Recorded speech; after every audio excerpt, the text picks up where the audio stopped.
Do you want to know what it is? You can see it when you look out your window or when you turn on your television. You can feel it when you go to work, when you go to church, when you pay your taxes. It is the world that has been pulled over your eyes to blind you from the truth. What truth? Once upon a time, we used gold, or paper that represented safely stored gold, as money. It worked well for thousands of years, partly because gold is independent, and partly because it keeps its purchasing power. An ounce of gold buys you as much food, clothing, and energy as it did 50, or 150, or 1,550 years ago. Compare that to modern money, which seems to buy you less and less each year. 100 years ago, when the Federal Reserve Bank was formed, $1 would buy you this much oil. 50 years ago, it bought you this much. Now, it buys you this much. That's not very much, is it? In fact, in the 100 years since the Federal Reserve Bank was formed to protect the currency, the purchasing power of the dollar has fallen by this much. Why did governments stop using gold? In 1914, the British and German governments were committed to various spending programs and World War I, a war that probably needn't have happened, and neither had the money or gold to pay for it. So they took their countries off the gold standard and, free of its restraints, printed the money they needed. In 1971, the American government was committed to various spending programs and Vietnam, a war that probably needn't have happened. And it didn't have the money or gold to pay for it, so it took America off the gold standard and, free of its restraints, printed the money it needed. Sound familiar? If governments didn't have the power to run up deficits, these wars could never have happened. There wasn't the gold to pay for them. The bill is eventually paid by the people through the stealth tax that is currency devaluation by inflation. Now the world operates under a system of money and credit known as fiat.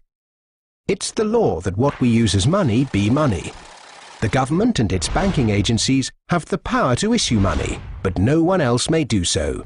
Unlike gold, of which there is a finite amount in the world, with this fiat system, there is no limit to how much money can be created, so inflation becomes inevitable. You only need to take a look at these prices at this petrol forecourt to see that drivers are definitely feeling the pain of rising inflation. Drivers are already paying $15 million a day more for petrol than they did a year ago, which means getting from A to B is just going to get even more expensive. I'm filling up cars every day. I drive for a living, so there is a big impact, but what can we do? It goes up daily almost, or certainly weekly. It goes up by at least 2p a week. It's ridiculous. I can't see how something can go up. If we were talking about cat food or something, it doesn't go up by 2p a week. The price of produce in China is rising so quickly that everyday items like an apple or a bag of carrots have become too expensive for average Chinese people living on small salaries. Citizens are calling for price controls, but the Chinese regime has been slow to act. Here's that story. As China experiences high inflation, with rates hitting 4.5%, the price of produce at markets and retail outlets across the country has gone up drastically. Chinese citizens are wondering how they will continue to afford to buy produce when staples like green peppers and carrots have tripled or quadrupled in price. In the United States, that's a big problem. It's also a global problem. There are people in other countries rioting over food prices. Prices of onions have gone up a lot in India, for example. Rice, staples of diets for people in many parts of the world are becoming sort of too expensive for them to afford. And it's a bit of a crisis, frankly.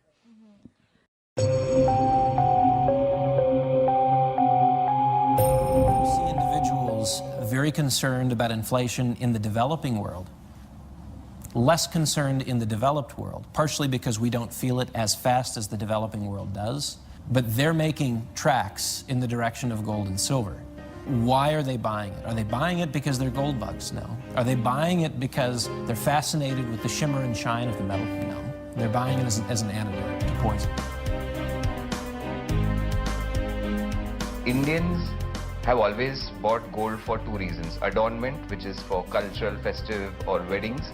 Along with that, on the back of the mind, they have an investment value for it. Whether it's a family in India, China, France, the UK, they're all faced with the same dilemma. Demand in India rising 70% last year. In China, 54% last year for both gold and silver. The Industrial Commercial Bank of China with the World Gold Council has set up a program that allows individuals to invest as little as 1 gram of gold per day into a savings account denominated in gold.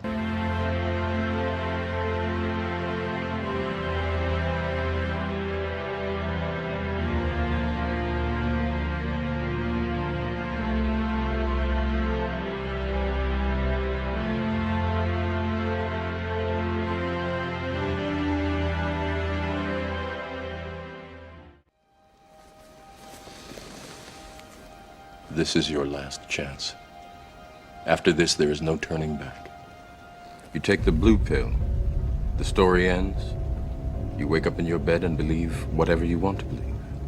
You take the red pill, you stay in Wonderland, and I show you how deep the rabbit hole goes.